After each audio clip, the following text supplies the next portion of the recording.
What's going on, everybody? Welcome back to another Tesla video. Today, I want to talk about the FSD beta. I have a ton of video that I'm going to show you guys, and I'm going to stop and pause. I'm going to talk about it, give you my opinion, give you my thoughts, and show you guys all the new and cool stuff that the beta can do.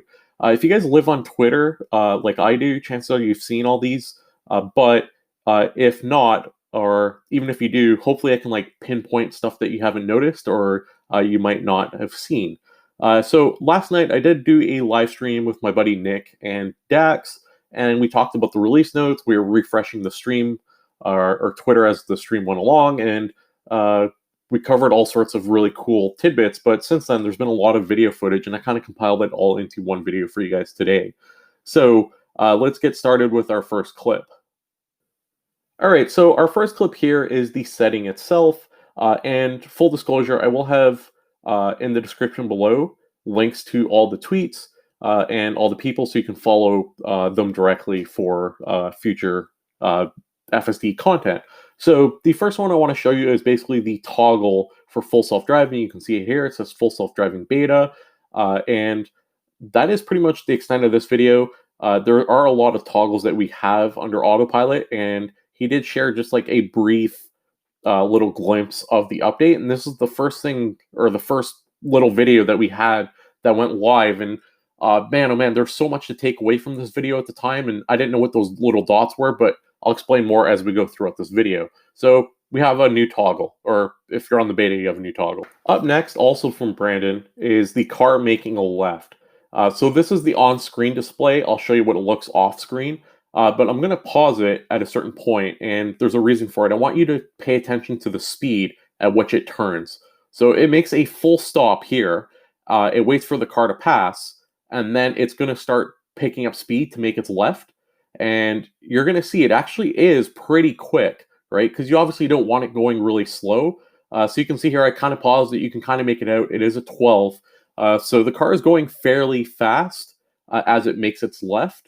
And in the next clip, I'm going to show you it's actually kind of what the car sees as it makes the left. But I think the fact that it can make a left at that speed is obviously important for safety. But it's also really neat to see considering how slow Smart Summon works at times, right? So let's see the next clip. This next clip is from my buddy John, the president of the Tesla owner Silicon Valley. And you can actually see the car make the left on this red light. So keep in mind how fast it was going before. Watch the precision that the car makes the left at this red light. So it's absolutely incredible that we are actually seeing this. On a FSD level scale, we're actually at level 3 now, where the car can basically do everything. The human driver still has to pay attention, obviously, but that is so cool how it made the left. So on the last video, you saw how fast it was going. It hit about 15 here again as it's making the turn, and that's obviously in miles. So super impressed that it can make lefts as well as it does. Let's continue on. All right, back to Brandon. You can see here he's going around a roundabout. I'm just going to pause it here for a second. You can see here in the image, there's an actual purple circle. So the car's fully detecting the roundabout as it's going. It detects a parked car on the right, and it's going to make the it's going to go around the roundabout, as you guys can see as I hit play. But it detects roundabouts, it detects parked cars, and I'll talk a little bit more about what it detects. But you can see there's a parked car up on the right, and the car detects it on the screen. And it has like a red box around it. It's stationary, not moving. But the main thing of this video that I really want to point out is the roundabout and how cool it is that it detects it and can obviously navigate it. Also from Brandon, we have an intersection.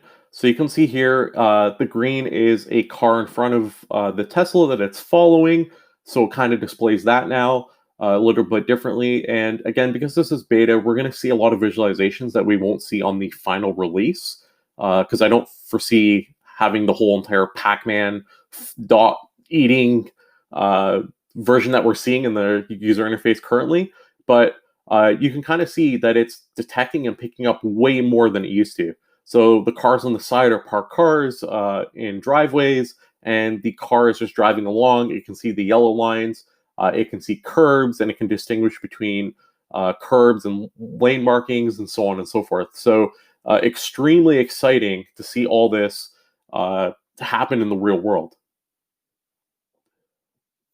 This next clip is from John. You can see the car here. It's going to be making a stop. There's a ton of parked cars that it's uh, easily going around and avoiding. And it makes a stop. It comes to a complete stop at 0. So no rolling. As you can see here, it's at 0. And then the car is going to slowly pick up to see if it can make the right. And it does. And it picks up speed. Absolutely incredible. Everything it can display on the screen. So just look at this picture for a second. This is the car's cameras displaying everything. So you can see dotted lines. You can see solid curbs, cars, lights, parked cars, pylons, streetlights, roundabouts. It's getting more and more advanced, and it's happening rather quickly. So the FSD beta rollout is happening, and Tesla and the Gong actually asked whether it'd be a worldwide beta soon, and he said as soon as we complete testing and regulators approve. There's so many different traffic signs, rules, and languages around the world, not to mention driving on the left side of the road. Also, a long and challenging road lies ahead of getting into the high nines of reliability, way beyond humans. So, will we see a beta release for everyone in the near future? Possibly. But I think right now it is really cool that Tesla is not only has this level of software out to beta testers. It's really neat to see the beta testers allowed to share this information with us. So I think it's extremely exciting watching the car do less sprites and roundabouts, and it's just a matter of time of Tesla collecting data to be able to optimize this and get this to a level where true FSD is available. This last clip I want to show you actually shows a nice display of the screen and the lights, so you kind of can see more in depth of what the car sees as it's driving. So I'm going to stop it here. You can see the crosswalk with the white line. The curb is the solid red, so it knows it's a curb. The crosswalk shows up in white. The yellow lines actually show up in yellow. There's a car that's passing. There's a yellow light ahead. So just in this one image, you can see a lot. So as the car goes and continues moving, you can see another crosswalk as it passed. So it's getting really good at picking all this stuff up. Again, extremely impressed. I can't wait to be able to try this out myself, hopefully in the near future. This is probably one of the biggest innovations or biggest technological advancements that we've made in a long time, because having a car that's able to do this, and this is just early beta, right? And it will get better exponentially over time, but seeing a car do this is phenomenal. Still in shock. So super excited. Can't wait to try it myself. What are your thoughts on the FSD beta? Leave a comment down below. Do subscribe for more Tesla content. Leave a like on the video. Thanks for watching, and I'll see you guys next time.